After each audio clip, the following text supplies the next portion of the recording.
Welcome to The Shield Within. The issues discussed on the Shield Within podcast do not reflect the opinions of any specific agency. They are the views of the host and the guest. Any persons discussed may be fictional for comedic purposes only. This podcast is rated explicit and listener discretion is advised. Listening to The Shield Within may trigger repressed or suppressed memories or experiences. Please contact a mental health professional at your earliest convenience. It's time for the chaos to cease. Time to open yourself to peace. From the hours you've put in, to the next shift you begin. From the endless pursuit of release that finds the worst unleashed. Transform the ugly into a win. Get to know your shield within.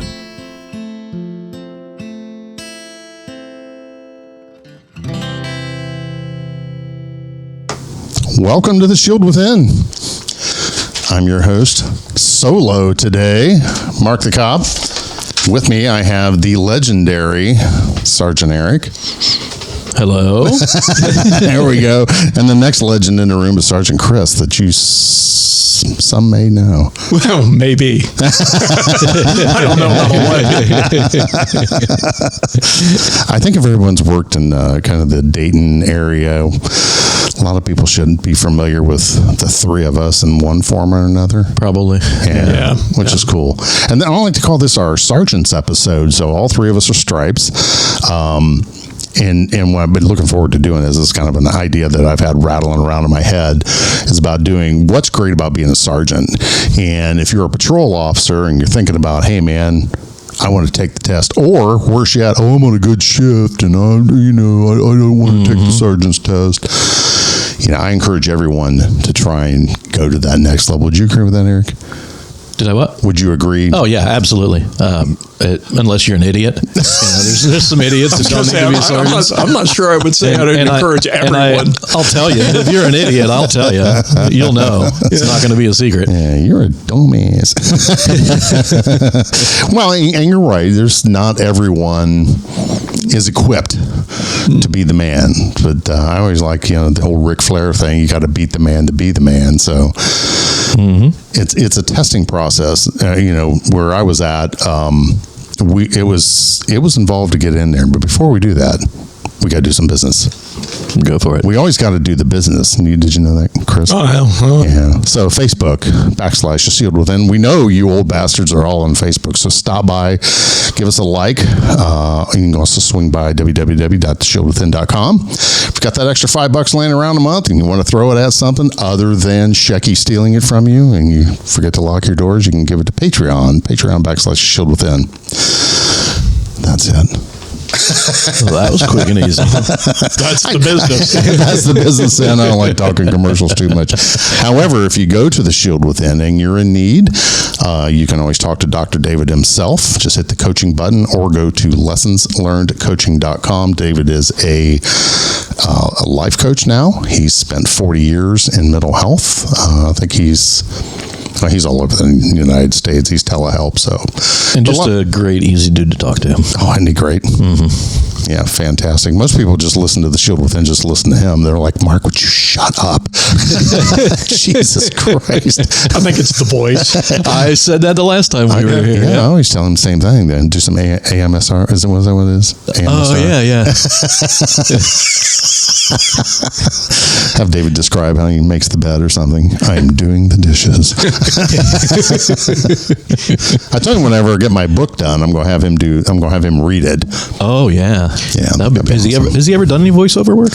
He's tried a couple times, but it's like everything else. It's if you're not in the know, does that make sense? Yeah. Then yeah. But I'm always everyone. If he's ever interested, I can hook him up with an agent probably. You should hook him up. Yeah, hook a brother up. Talk about that sometime because that voice needs heard. Yes. His voice reminds me of like Gandalf. like he's some high wizard or some shit. Well, I was telling when Jim Bernica was here, I said, Jim, you put that thing on audio, have Dr. David do the reading. He's like, oh yeah, okay. Yeah.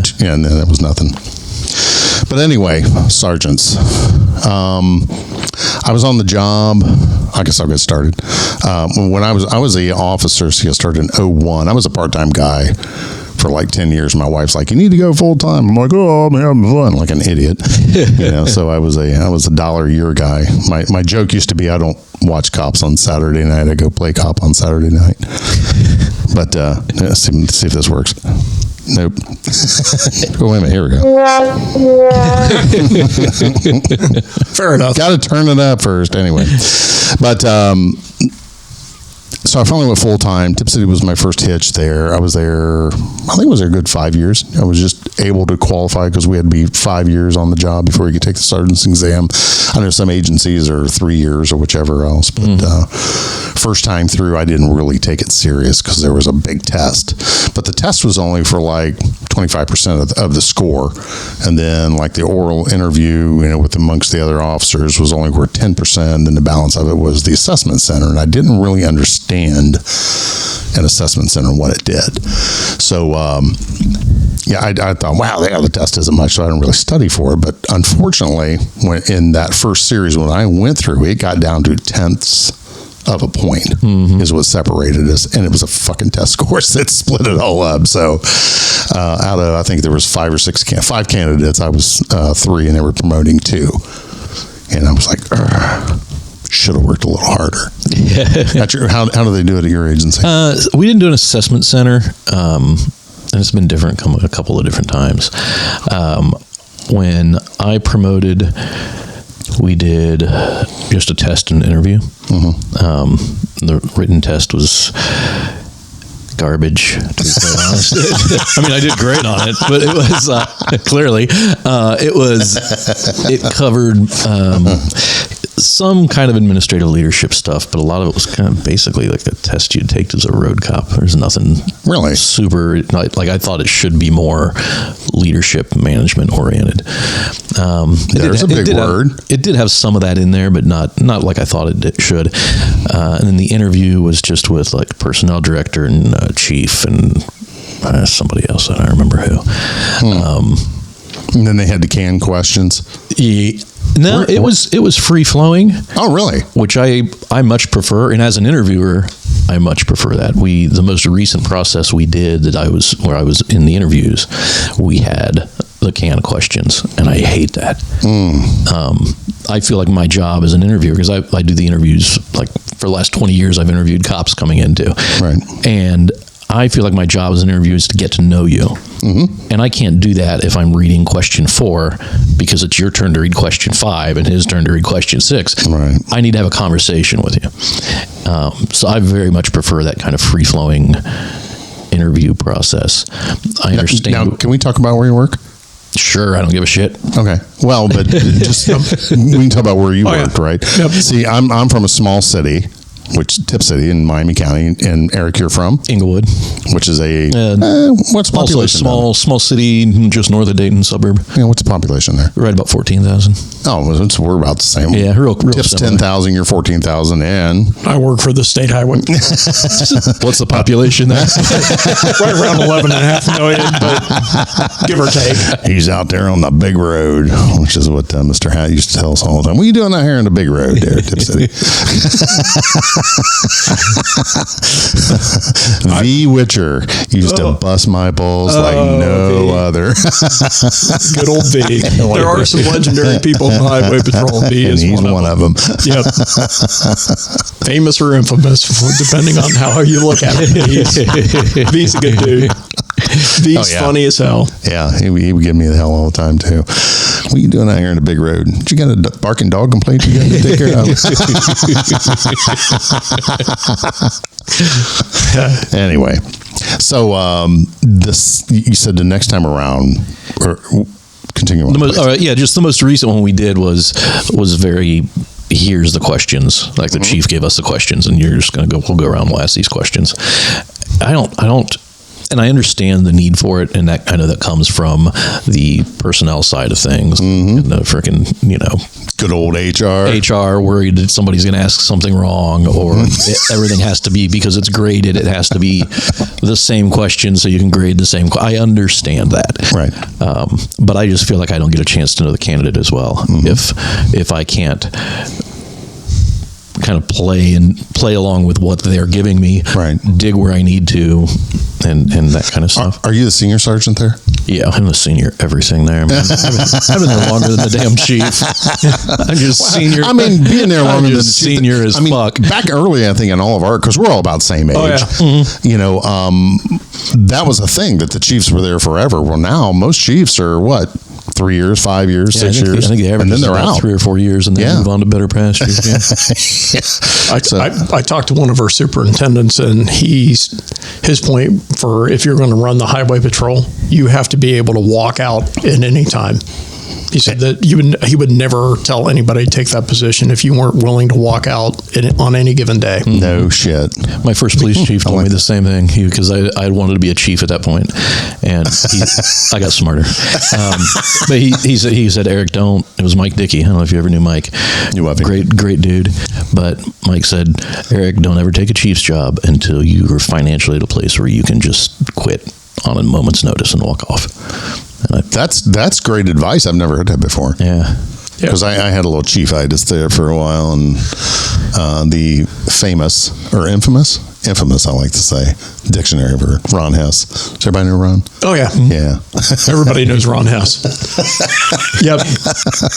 That guy. Well, he was really, he was very helpful for me right after I got promoted, because, you know, once you get the, well, I'm getting ahead of myself. Let's talk about your process you had with your agency. Okay, so it's changed through now the current process. It's called Signal. So once a trooper's got like 4.5 years on, they can enter the process, and it was developed by HR. It's kind of a leadership development thing. You've got online classes. You can also attend they do like workshop seminar things that you can attend. Mm-hmm. There's proctored tests that they have to take. Once they get through that, there is an interview with command staff where they basically, you either pass it or you fail it. And then once you get that done, then you're eligible to go to the assessment center. In the assessment center for the sergeants, you have to score at least a 300 to get on the list. If you score less than that, you have to do that. There are certain things that you can do to build your points up. Okay. To like the shadowing supervisor for a week, and there's all kind of things that they can do to gain points to get up to that 300. Oh, okay. It's pretty rare anymore that somebody actually scores a 300 on the first go around.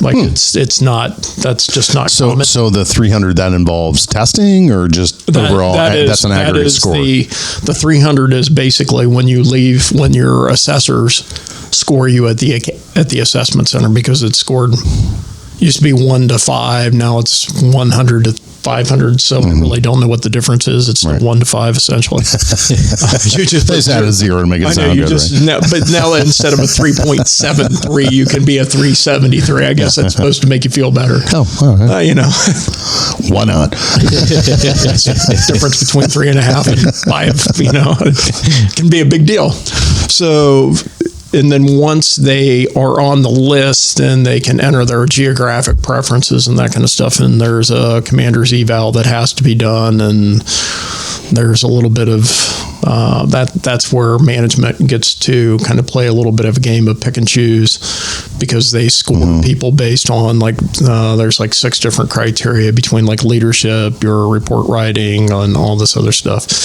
And that's kind of how it is. So then you're successful, and so then they send you out to a post, and then like a 1, 2, and 3 pick. I want to be Dayton, Xenia, or you can. Okay. I mean, or you can just put because unfortunately, working for a state agency, if you're looking to stay within your geographic area, that your chances of getting promoted are dropped significantly. I was going to ask, are you even allowed to stay at your current post? You can, but there has to be an opening. And you have to somebody else can't be higher on the list. Than you. Yeah. So a lot of times, that's why you guys have worked around law enforcement. The post is very transient. Mm-hmm. You know, it especially with troopers and that kind of stuff. It's very transient. And that's kind of good in a way, because it brings people in from different sections and different parts of the state where they have a little bit of different experience. and it kind of melts things together. So I don't necessarily think that, but that's one of the downsides to our promotion process. Right. Because we're not like the Secret Service or a federal agency where we're paying everything. They'll pay to move you, but if you can't sell your house, when the housing market and you take a hit on your house, it's hard to make that back up. Oh, yeah. Yep. Absolutely. I did that. So You felt that pain, haven't you? I've been there, done that. Yeah, So, but that's happened to a lot of guys the last 10 years or so. yes. If you hit it at the right time, it's great. If not, it's not. So that's kind of how the process works. And it's See, that's the advantages of living in a van next to the river, though. I'm Yes. moving that way, man. I am moving that way. plus the other thing, when you work with a very large agency, you've got a very large pool of people you're competing against. Oh, yeah.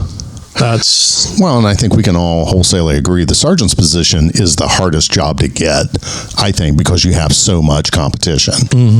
You know, as you move up, you know, if you have 100 officers and half of them want to be the next sergeant's position, that's 50 people that want that one job. Right. Right. So it gets tough or it gets competitive. It was nice being in a smaller place. One of the nice things for me was like I knew exactly who was taking the test, and I knew I had it until the very last second.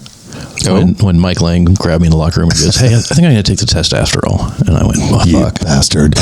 Mike Lang. I am not getting promoted." Like that. He's a good dude. Oh, I love him. I was like, excellent we're guy. still good Yeah. friends, always Like, have been. Well, and then you get people that get pissed off because somebody got promoted and not them. And it's like, you would have taken that position if they had offered it to you. What are you mad about? Yeah. It's like, that's not your choice. Well, I gotta admit, I was mad the first time around. I was more mad at myself because I didn't work hard. And that's what my boss said.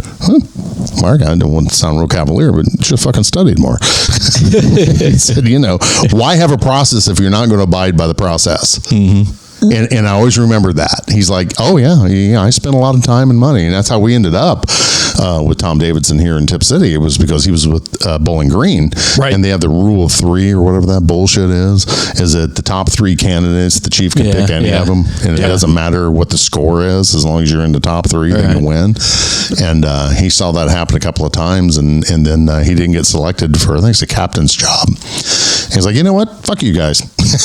And he applied for Huber Heights and Tip at the same time. And both cities hired him.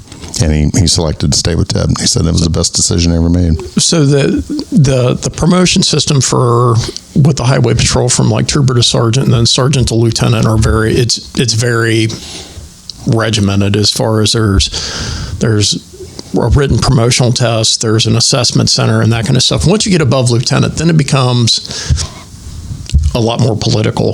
Oh, sure. Because everybody has... From district staff, and once you get towards that district staff level, it becomes less merit-based and more...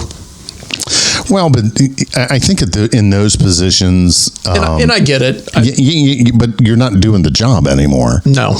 You're an administrator. Yep. And that's one thing I wanted to be a police officer, to be a cop. I didn't want to be, a desk jockey or, I would have liked to gotten into investigations. That's the downside of staying with a small agency. It's good because you literally know everybody. We're not as big as Columbus to where, I think that guy works over on whatever. Right. Or I don't know you. And I know there's a bunch of Columbus people that they know of one another. Oh yeah, what class were you in? What? Well, because they have their own police academy. Well, like you guys, you were talking about one of your classmates today. I didn't have that. Did you have that, Eric? No. Yeah. Where'd you go to the academy? Sinclair. Oh. Yeah. So Our class favorite thing, academy. the highway patrol is a big deal. Everybody knows the class thing and the highway patrol is a big deal. Everybody knows. Oh yeah. Well, and also that identifies you as how old you are. What class were you in? Yeah. Oh yeah. Well, it's like me. I went through. Did you go through PELC? No. Is that kind of a leadership No, I college? still have a brain. I actually wanted to go to PELC. I must be stupid. But, I did. Did you? Yeah. Did you enjoy it? It was good. What was your class number? I have no idea. Oh, see that's the only thing I had. I'm PELC 74. So. Because it wasn't with the highway patrol, it doesn't really matter what your PELC number was. Oh, okay. Well, they're just numbered sequentially, but the highway patrols are really good because that's the next step I wanted to do was PSLA. Yeah, which is your Public Safety Leadership Academy. Yeah, they've tried to do that I think as a way to bring something local that's comparable. Not that it's comparable to like the FBI Academy or anything like that, but it's a similar leadership. Yeah, it's kind of the state level FBI NA, which was I wanted to do that too, but God had another plan for me. I never got offered that. Well, you don't get offered. You just go walk in and say, "I want to do this," and my boss is like, "No, I'm going to try and fire you instead." I went the wrong way to get there. Oh, I have my thing down. But that happens. There we go. But the sergeant's level, I think, though, I mean, in most agencies, that's I don't know. One of the leaders that I worked for in the Highway Patrol that I really admired, Daryl Anderson, he's a retired major. He ran marks and stuff for a while. He always said that basically, what was this said when we went through our thing? He said, if you're a sergeant, you're neither fish nor fowl. You're the bastard at the family picnic because you're not really management, right? You're first line supervision, and you're not one of the guys anymore. Yeah. Well, but see, I got. Are you close with your crew? I think so. Have you been talking about there needs to be a layer of separation? Maybe have them on. We could do that. That'd be fun. How many do you supervise? 5. You got 5? How many do you have? Did you have? Depending, usually between 3 and 5. Yeah, that's where I was. We were 3 and 1. But but we all worked when we went to 12s. I think that was the best thing we ever did because it kept all of us together. We were 4 and 1, but we had rotating days off, which was you never knew whether you were coming or going because not only did we rotate shifts, but we also rotate what shifts we worked. Right. Mm-hmm. Yeah, and we did that midnights. Day shift, second shift, back to midnight. That's healthy. Ain't this great? Oh yeah. Of course, sick time was rampant, and the one person that thought that was a good idea, and then finally I'm like, I'm quitting. I can't do this anymore. But anyway, now that we went to 12s, the group of us worked together. The only bad thing about it is that you got this my guys kind of thing going on, where if I went over and covered it as a sergeant for another shift, and you kind of waited in someone's ass, and then it was like, go cry to mommy or daddy, Sergeant Macy yelled at me. Yeah, motherfucker. Or, they were always trying, well, you guys all need to be consistent. Well, we all have the same policy and procedure manual. Well, I mean, what's more concise, Right. Go ahead. And the patrol's a little different in some ways with that because not only do you have your shift, you also have we rotate what you're responsible for. Yeah. So you're constantly, as you should, like you're dealing with day shift guys, even if you're a midnight sergeant, because maybe you're in charge of cases or recovered property or evidence. The nice thing is when you do evaluations, then everybody kind of has a chance to do that. Or like we always, I never understood the post that did that where like the shift sergeant checked all of their stuff, and when they were off, then it didn't get done. It was just, oh wow, that's awful. You know what I mean? Yeah, that sucks. Where like with crashes at a busier post, you've got to throw them in a bin, and whoever has a chance has to. Boys, get this stuff done. Right. So that if it was a little less territorial when it came to. But then a lot of times it was if I was a midnight shift or a day shift sergeant and I was seeing problems with an afternoon sergeant, I'm probably going to call him on the phone and be like, hey, or like an afternoon trooper. It's like, hey, you seeing this too? I'm not going to say that, but it's good when you can wade in, when several sergeants can wade into somebody's ass and they get the same answer. Yeah. And it's over the same thing. Yeah. We go ahead, Derek. Oh, nothing. For us, it is a little bit different because our command structure is super flat. We've got a chief, 3 sergeants, and the troops. See, that's the way we were. That is it. Yeah. So, and I like that. We are very much like our sergeants are very much kind of part of admin, simply because we do lieutenant and chief jobs all the fucking time. Yeah. Yeah, and on midnights, you're in charge of the city, right? Oh yeah, that's the way I was. Yeah. I'm the tip of the spear, baby. So it's a lot of we do, and it's good and bad. I've got to do a lot of things as a sergeant that sergeants most places never get to do. Right. Such as. Well, Mike, I'll throw Mike back under the bus because he did Mike more brings something to eat. He did more than me. Mike would manage $1 million projects. Oh, wow. That should have been a chief job. Dispatch upgrades, radio console upgrades, buying new equipment. If you're savvy with that, why not? Oh yeah, capitalize on the guys. And the previous chief basically was an idiot. He couldn't have done it. So we did a lot with the current chief. We actually do a little less because he actually knows how to be a chief. Yeah. So we don't have to fill in the gaps so much. Well, he promoted from within, though. Correct? Yeah. Good guy. Yeah, he is. And he'd been at Inglewood forever too. Like he was a dispatcher when I was a dispatcher. So we've got that kind of different experience where we get to do a lot of, I'm in charge of training. See, that's hand in glove right there. Hey, we need new rifles. Cool. Pick them, research them, buy them. Oh, okay. So it's a little more. So you went with the Benelli shotguns? We've got Benelli M2s. We do. I think we're actually going to get rid of those. I love those guns, but it's too complicated for a cop. It really is. I mean, it's a beautiful shooting gun. I can run it like a motherfucker, but then I shoot it all the time. Right. When you hand it to a guy who shoots it twice a year, it takes a few minutes to figure it out. I think we're going to swap back to the 870s, which is kind of cool. I didn't realize this till now. All three of us are trainers. Yes. Cool. Yeah, it didn't occur to me until just now when you said I'm in charge of training. I'm like, Chris is in charge of training. I do training. So yeah, that's cool too. Yeah, and then we got like I think my favorite purchase so far was integrally suppressed ARs. Nice. Bought 25 of those last year from a company called HM Defense, which is right down on Mount Horeb. So everyone there has their own? Mm-hmm. Cool. And they are nice guns. Like really, really nice guns. Yeah. Sounds like we're doing a recruiting podcast for Inglewood. We were talking about a recruiting poster, and it was right after we got these guns, and I go, just hold this gun up with a copy of our pursuit policy with a dude with a beard and a tattoo, and we're gonna get all the people in we want. That's cool. No, that is kind of hard to beat. Yeah.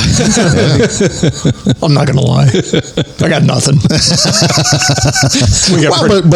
We got pretty hats. But you guys have your own assigned weapons, though, correct, with your car? Yep. Well, so rifles now are individually issued.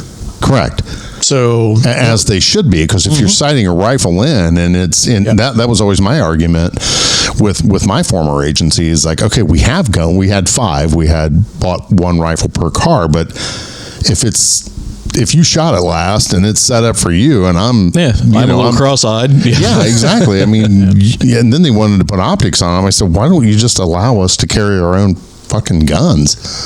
No big deal. I'll just take the city ones out and put it in the armory. Mm-hmm. I'll put mine in. So when we went to actually having the ability for rifles, at first it was your own. You could qualify with it, and you could have, and they had a list of criteria what it could or couldn't be. You could have your own, and then they got these M16A1s, so you could either use one of those, which were assigned to the cars. Was that the old military? Yeah, the old. We just sent ours back. Yeah, actually, I kept 2 just because they're cool. They are. You know what they were doing? So, sorry to interrupt you, but I had one that we had used as a parts gun that we had taken like bolts and stuff out to. Oh yeah. So I called the guy from LESO and I was like, "Hey, one of the guns we're sending back, like it's missing a bolt, missing a firing pin." I don't give a shit as long as it's a lower receiver. He goes, "They get shredded as soon as they get here. It doesn't matter." And I was like, oh. I mean, those guns, again, Vietnam area, some of them were built in the late 50s, early 60s. Like, brand new. Wow. That's a lot of history going to the shredder. So I went back to the chief. I go, hey, can we keep 2? And he's like, well, we got plenty of guns. I go, yeah, I know, but it makes me sad. So can we keep 2? Plus, I'm a sub-gun instructor, and I only, you only get to keep that if you certify somebody every year. So he's like, plus, if we keep a couple, then Doug and I can certify each other every year, and I can keep my sub-gun cert, even though I don't really need it. It's cool to have. Need it. Oh, yeah. So, yeah, we kept a couple of them, but... Cool. So we're all 3 trainers. That's one advantage of being a stripe. Mm-hmm. So we start going down, why do we want to be sergeants? I'm going to start with Chris. Why did you want to be a sergeant? Well, honestly, because when I started the patrol, all the people that I looked up to were sergeants. I mean, post commander, the division is ran by sergeants. Plain and simple. Sergeants run the division. Everybody else just gives it direction. That's a quote. Yeah. I should write that on the wall up there. but I mean, That's a great quote, man. your commanders lay out what the mission and the goals are. Your sergeants are the ones that actually run it. Yeah. They're the ones who influence your work ethic. They're the ones who kind of shape you and get you involved in things. They're the ones who,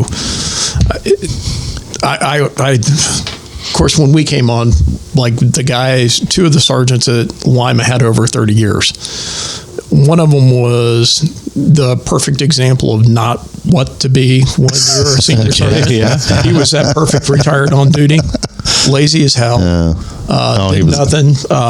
And then the other one was a pit bull. Like that dude, he had forgotten more about the highway patrol than I probably ever learned in 34 years. Wow. And he was a hard ass old man. And he would jump your ass, and I got my car stuck one time in some snow, and he came out and let me know for 25 minutes straight how my parents should have never had me. I think he conjugated the word fuck more times than I knew was possible. Absolutely trashed my car trying to rock it with the door open, filled it up with mud, had somebody drop him off. So we finally got it out. And then we go back to the post, and we spent the next 2.5 hours cleaning out my car. And him telling me, it's like, hey, if you get AAA and they never know there's tow, patrol never needs to know about that shit. And all this, when I've been stuck before, I'm like, wait a second, motherfucker, you just told me. You just told me my parents should have never had me because I got stuck in the snow, and you're telling me you've done it? But that was his thing. He would just, he would absolutely eviscerate you, which you couldn't do now because people would go cry. And then it would be like, hey, you're not going to be worth a shit for the next half an hour. Let's go get a cup of coffee and talk about why you should be doing it differently. Nice. The explanation part of it was something I probably, when I was a new sergeant, took too much of the evisceration part. took me a while to I think evolve past that. I know I'm guilty of that. Was you guilty of that, Eric? Oh, yeah. But the explanation part, and then being able to point out to why it was so important that you did what you did, that was something that I held on to. I love that man. Back when you remember when the OH2s were all handwritten? Oh, yeah. OH1s? Yep. So he would, you're never supposed to do anything with a red pen, right? So he had a purple pen. And if you were brand new and you missed a box on that, he would take his purple pen, cross out the pages, write on there. So there was no fixing it. Yeah. You'd have to Redoing the whole damn thing. And then basically your attention to detail is shit, and then he would give it back to you. And then all of a sudden it quit. He stopped doing that stuff. I'm like, what the hell? I thought I was in trouble. Like all of a sudden he started being nice to me. I'm like, what's going on, Sergeant? And he's like, well, it's my job to either make you the best trooper that I can or fire you. And obviously you're still here. And from that point on, he never did that. Well, but I think that I think he summarized that very well, is that our job as supervisors and as sergeants is to develop people, your people, absolutely, to make them better. And I didn't, and I wish my sergeants would have taken me aside and kind of gave me that a little bit of insight. Mm-hmm. I had some really good supervisors. I'm not going to lie. I could go through and name like Roe and Kenny Coverman, and there's a whole list of people that I worked for that were just, I guess, legends in my mind. Sure. In the highway good patrol. leaders, right? Yeah, good leaders, because they wouldn't ask you to do anything they wouldn't do. They were always there to. Bob Norbeck was one of our midnight sergeants. Oh, yeah. He used to do with the BAC stuff. Yeah. Oh, yeah. That dude, he told my post commander, because he never generated a lot of activity himself, he always told our post commander that he was the fun coordinator, because when there were 4 of us on the shift. We were working in Lima, arresting over 1,000 drunks a year between 4 of us. You can imagine. You guys were humping. You can imagine the RTRs and the pursuits and the drugs and keep Bob, doing what you're doing, boys. Yeah, just keep doing what you're doing. Bob really didn't have any chance to go out because we were always into something. But I mean, again, he was that guy. He had a ton of knowledge. He was a crash reconstructionist. He could do square root problems and those speed problems in his head. Oh wow! So That's he not and me. another one of the Midnights, one of the other guys I worked with, he got us really involved in crash investigation. Is he still alive? Yes. Okay, I thought I heard he'd passed a while ago. But just super good dude. I mean, just... Isn't that terrible? We're this age and we're like, is he still alive? Well, he's got to be in his 70s though, isn't he? Oh, yeah. Because... And it's no different than when we teach at the academy now. We won't be alive when some of these people retire. I know. Realistically. Yeah. I mean, I'm 56. They do a 34-year. Chances of me making 90 is probably not. Yeah. And if I am, I'm not going to remember them, so it ain't going to matter. How you doing, Sarge? Could you give me some Kool-Aid? I'll just be glad if I can remember to change my Depends and still do it on my own. That's funny. Eric. Oh, man. Yes. You're up. Oh, yeah. What were we... why did you want to be a sergeant? Why do you want to be a stripe? Power. I just want to beat people up. Get away with it. Scream at people. I want to give everybody unnecessarily discipline and days off and micromanage. No, I feel like, and I'm going to sound like an egomaniac here, which I suppose maybe is part of me. I feel like I've always been a leader, just naturally. Even as a relatively new troop, I can remember one of my sergeants saying, like, you're a leader on the shift. I'm like, that's weird because I've been here like 10 minutes. And he said, no, when guys have questions, I know they come find you. Yeah.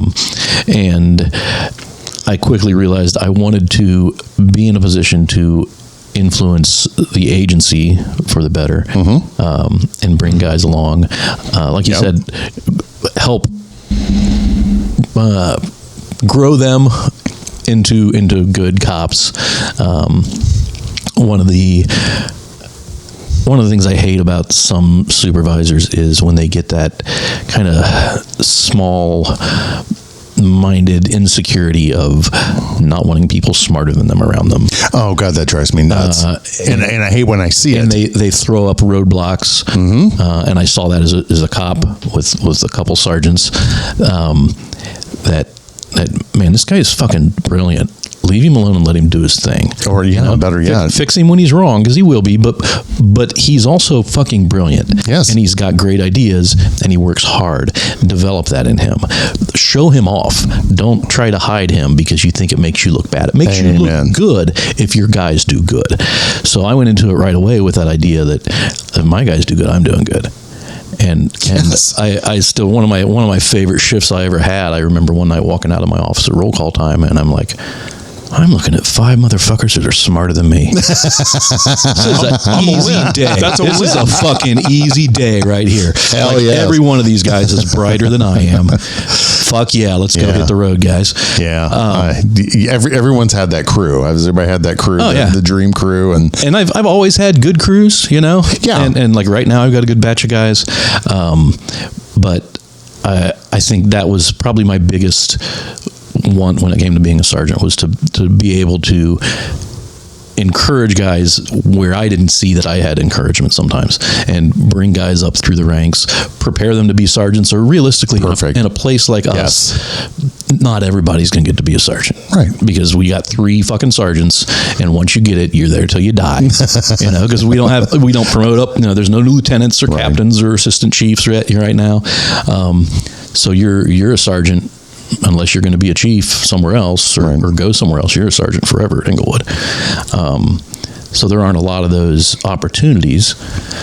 And I think we do a good job too, though, of realizing we don't have those opportunities. So we try to farm specialties out to officers. Well, sure. To let them have some of that kind of administrative leadership experience. Yeah, and that's that's the way we were as well with a small agency. Yeah, but that's probably the biggest reason I wanted the job, and then also why I decided I didn't want to be a chief too, because as I got to know. Tell me more about that. Well, I think I had mentioned I originally thought I'm going to be a chief someday. I was going to college. I was like, I'm going to finish this bachelor's degree. I get a master's degree. Fuck, maybe I'll get a doctorate. I'm pretty fucking smart. I can do this shit. I'm going to be running the Cleveland Police Department. Yeah, and then when I first became a detective, it was actually getting to know Mike Dickey, my chief then. Like I said, great guy, and I was like, no, I don't want to do that job anymore. That looks miserable and shitty. Yeah. And like, he was a good chief. I had a lot of respect for him as a chief. But I was just like, no, I don't think this is what I want to do. I think I want to be a sergeant. And then, actually, as a matter of fact, when I got promoted, I quit college because I was like, why am I spending money on this degree to do what I'm doing now, which I plan on doing till I die? And it was just. But you're a young guy, man. How far are you away from complete? What did you get? Do you have your associates? Yeah. I got associates, and I've got like 3 years of a bachelor's. What? Columbia Southern University. I know. I'm super close. I know. I could do it easy. And every now and then, I'm like, I should finish that up. Organizational leadership. Yeah. Just do organizational leadership. Everybody said Columbia Southern is a good institution. But every time I think about advice, it, to what end? I would do it just because it would make me feel good to finish it, and it's not really going to make me feel that good to finish it. I'll be like, all right, cool. I'm missing opportunities because I don't have that certificate on the wall. Yep. In retirement. So for the other sergeants that are out there that don't have it done, does your agency pay for it? Yeah, like $1,000 or $2,000 a year, not the whole thing, like a little bit. I would strongly encourage you to finish it up. Yeah. Just do one class. Our good friend down south here in Vandalia, Chief Althouse, that's what he did. Mm-hmm. He's like, just did the class. He's City manager Althouse. Yes, now he is. Yeah, it's done him really well. Now he's a Grand High Putin. Yeah. And when Kurt was a stripe, we taught with him as well down in Sinclair, coming through the ranks down through there. And, Kurt started dispatching with me at Inglewood. That was his first, right? Yeah, first law enforcement job. I didn't know that we had to have him on the show. Matter of fact, we were explorers together at the Montgomery County Sheriff's Office. Look at you. Yeah. Speaking of Montgomery County Sheriffs, and shout out to Sheriff Streck, he just swore in again. And his first time when Plummer passed the baton to him, one of the coolest things, because I was there at the banquet center when they did his big ceremonial swearing in. I was very honored to be there. But him and his command staff were up front, and they all trained under the same sergeant. Wow. And they said, I forget his name. I wish I'd wrote down. Sergeant so-and-so, are you still here? Yeah, he's over along the wall. Like we always do in the back along the wall. Could you step out? And he stepped out, and they thanked him for his leadership. And they all said, we all trained under you. And he had retired, but I thought, and I nudged, because I was there with Kelly, and I nudged her. I said, that's fucking cool. That really shows the impact you can have. Yes. And that's probably the biggest reason that I hated being a lieutenant, because it seemed like you were one step away from actually being, your influence on your people wasn't as great as what you were as a sergeant. And then as a shift supervisor, at least in the highway patrol, you know what? If you can keep it within your four walls, you can kind of pick and choose what your post commander hears about, because they work from 8 to 5. Right. So if they don't have direct knowledge and they don't need to know, they don't need to know. Well, and that's my flaws. Yours as well? Oh, yeah. Keep going. So, you have more ability to actually make decisions that, because when I'll say it, I wear my state highway patrol underwear. I always will. I mean, that's there's another things. quote. Are you writing this shit? Oh, wait, no, we're recording it. There's Never some mind. things that I hate about the organization, as far as just like anybody else, with management and stuff. Yeah. But the ideal of what you do and what you can accomplish and the significant impact that you can have on people's lives. you have a better ability at the sergeant's level to impart that on to the guys that you work with and make them passionate about what they do than you do at any other level. Once you get away from that, then you're starting writing reports because CLIA requires it, and like shit that you do that nobody cares about because you're just, and I'm sure you do deal with like some of those CLIA reports. Nobody reads them, but you have to generate them. Right. And it's like a feather in the Chief's cap somewhere. That's really, and then my old Sergeant Goulden laid it out. He says, we don't need to be accredited. We don't need CLIA. The only reason why you get that is to get your insurance lowered. He said, we have a low rate and it really doesn't lower it that much, is what the dirty little secret. It does not help the way they promise it will. Especially as expensive it is. It is a good way to fund, I think, that CLIA to make sure that retired chiefs have some place to go when they ding. Yeah, that's exactly what it's for. Pass on bad management skills. We dumped our accreditation a couple decades ago. I was just going to ask if you guys were still accredited. Yeah, no, and I don't think we have any plans to do it again. I know Pickwood took theirs out, and they're like, that's saving us $50,000 a year, and I could take that 50. The chief at the time is like, I could take that $50,000, put another body on the street. I don't need accreditation. I need bodies working. Yeah. Now that they've got that program basically at the state level. Yeah. And that's free. Yeah. And they're basically stealing the shit from CLIA. Yep. But stealing in a good way, right? Right. I mean, don't take that as a negative. No, good for us, good for the troops, good for the agencies. Well, I mean, it's nice that way if you need like policy updates that are in line with like court stuff, it's there. The model policies and that kind of stuff based on current court and rulings and stuff are all there. And for smaller agencies, and that's one of the things I realized how blessed I was working for the state. I mean, we had a policy for everything. Well, sure you do. Right down to how to polish your shoes and how your hair should look. I mean, but you could look it up. Like if you were out on the road, you needed something, you had the ability. Yeah, we're not a secret society. I mean, your policies. When I first started my agency, they had one policy and procedure manual. That was it.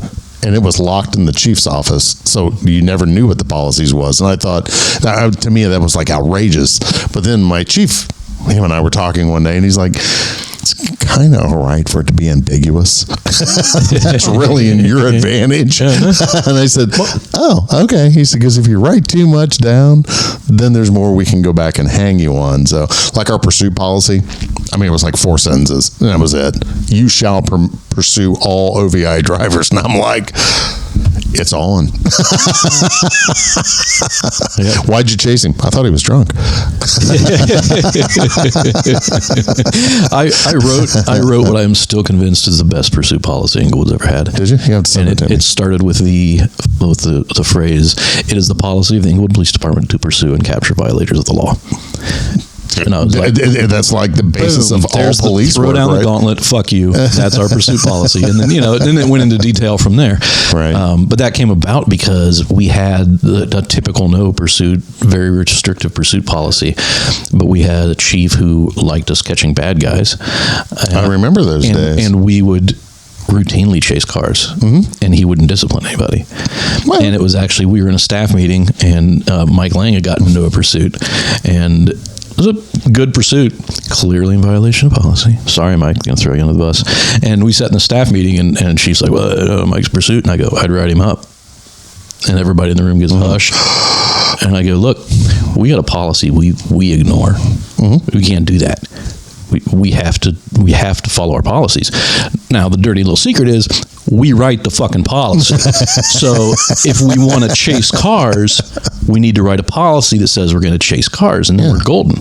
But what's going to happen is some guy's going to wrap a car around somebody, and they're going to be outside of policy, and then they're going to be looking at us saying, why are you guys, like, historically, why do you have these last 12 pursuits? Everyone is outside of your written policy. And he said, can you write a policy? Well, fuck, I can. There's a bear shit in the woods. Oh, wait a minute. So that, Chris is like, no. That policy in that format lasted. I can tell you stories.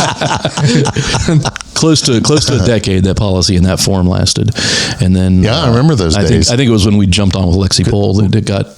Yeah, it's still basically. I mean, we still I like chase. the way you said that, Lexi Pole, like she's a stripper. Kind of is. Yeah, right. Yeah, it is a dirty war, that's for sure.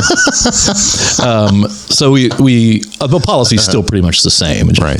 not worded quite as cool. Well, that's a quick way to lose your qualified immunity too. If you're Absolutely. if you're because they're going to come in and say that you blatantly ignored your policy, you're working outside of your policy. And your administration was like cool. Yeah. So now we're real good, especially with our new chief. We're real good every year. Yeah, every piece of policy gets reviewed. Yeah. And he said, like, when he puts it out, he tells the guys, like he'll give one of the DT instructors the DT policy and say, if there's something we're not doing that's in the policy, we need to either do it or get it out of the policy. Right. Like, we can do either one. We just need to do which one's best. We can't have a policy we're not doing. Do you guys pit? Not yet.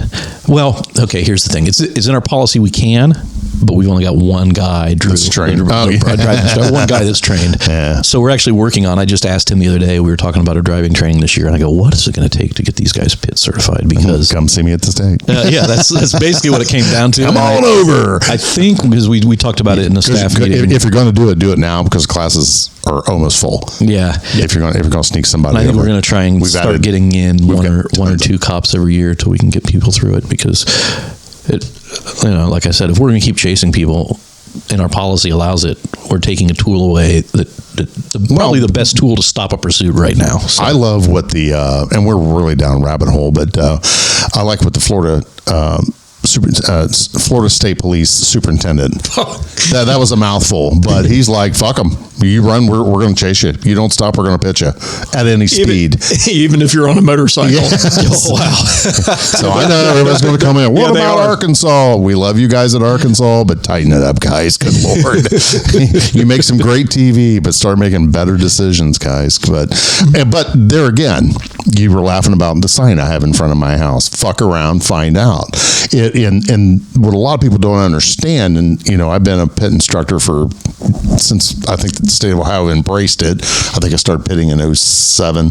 But anyway, there's a means to an end, and the use of the precision mobilization technique is no different than an ASP strike, and I love the PR-24. I mean, did you guys have PR-24? Oh, hell yeah. I still got one in my locker. I refuse to give up. Love the PR-24. God damn you, Rodney Kings. But anyway, actually, it wasn't Rodney King. It was LAPD is the reason why we got rid of him, and went to a metal stick to beat you with. But on the other side of the coin, pits are easy. They're easy done. They bring a quick resolve to it. Does bad decisions happen? Absolutely, they do. But that's why we need to be more cognizant. Because I think Columbus just pitted one a while ago, and there was a video that went around. I may be wrong, but that ended up with an injury.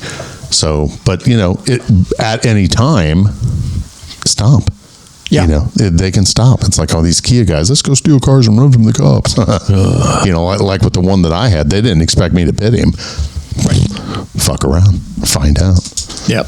But anywho, we got down a rabbit hole training. But quick lightning round, then we'll wrap this episode up and get into a second. You guys good for another episode? Yeah, I think I got. Cool. Oh no, I know I got time. Okay, just want to make sure. I know somebody's got a. It's almost 5. Oh, okay. Perfect. Fine. Yep. How many have you promoted anyone out from underneath you to sergeant? People you were in charge of. Let's see. The people at I've got majors and captains and all kinds of people in high positions that work for me. That's awesome. Congratulations, bro. But quite honestly, that's probably if somebody that worked for me exceeds me, I don't see that as a. Oh, absolutely. I consider that's a win. That's to me, and that's where I was going with that. That's like because they're taking some of that DNA. Yeah, and going up with it. Yep. Oh, DNA. What are you guys doing? Roll call. Troopers. Hey, you guys hang out with a fireman or what? Academy's you get a little close at the academy. 6 months, stay there. What happens there stays there. That's funny. Eric, you promoted anybody up? Yeah, actually, our second most recent promotion worked for me, Drew. Oh, perfect. We brought him from. He's a good dude. I like him. Springfield, super good dude. Yeah. As a matter of fact, he came to us and right away shone as a leader. Yeah. Kind of like I said, like somebody grabbed me when I was brand new and was like, wow, this guy's really a leader on the shift. 6 months, he's still in probation. Guys are going to him with questions. There it is. And so when they're off probation, I have a meeting with them and do their final evaluation and shit. So I call him in for his final evaluation. I'm like, hey, okay, here's final evaluation. Great job. You're doing great. There you go. One more thing.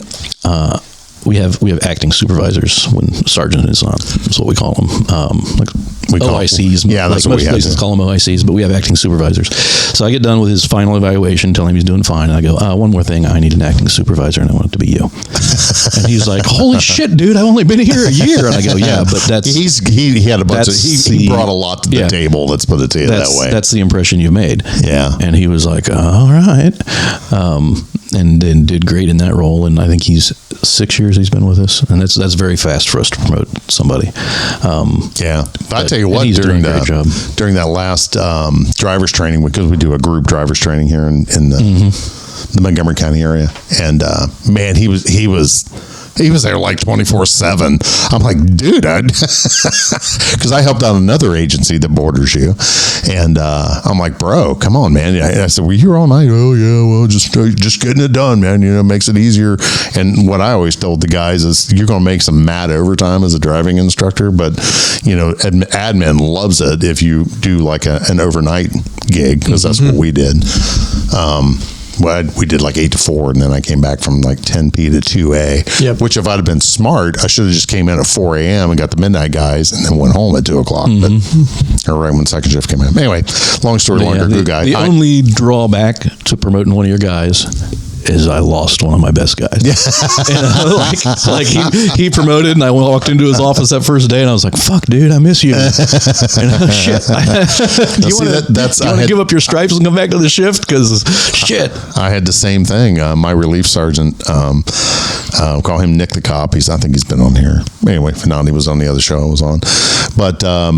High speed, low drag, natural leadership. He was a leader in the military, and one of my other guys worked for Nick in the military, and then we had another military guy come in, and whenever we worked on the weekends, we had like a box there in the front where records is, where all the fresh charges go in. And whenever we worked, that thing was just mounted. I mean, they would slide off, and they're like, well, we can tell Sergeant's crew was here this weekend. You guys, is there anybody in the city you didn't arrest? But then when he promoted up, I was the same way. Oh, yeah. But the great thing about it is he became my relief sergeant. So we worked opposite of one another. So when we got together, every midnights was kind of its own personality, and I don't want to say that it was my personality, because he brought so much more to the table. He's extremely intelligent. He ended up getting his master's degree. I really looked for him to move on and become a chief somewhere, but that wasn't God's plan for him. Now he lives in. We'll hold off on that. But he's living his best life right now. Yeah, well, good. So yeah. So you're a fun coordinator. Yes. They're appropriately worded. But let's wrap this up. We've been at this for 57 minutes. Good timing. Yeah, I mean, it didn't seem like it took that long, did it? No. I mean, that's why I know the shows are good, because they're flowing pretty good. But we'll get into episode 2 here momentarily, because we're all old and drinking coffee, so everybody's probably gonna make a beeline to the pisser. But anyway, Donnie, key the music. May your days and nights find you strong and safe. May you take your place as your family's face, as you do the shit that we won't do, as you embrace the risk you must go through. May you grow in strength and heal and find your heart, your soul, and your mind. You look at your life and grin. You have a home, the shield within.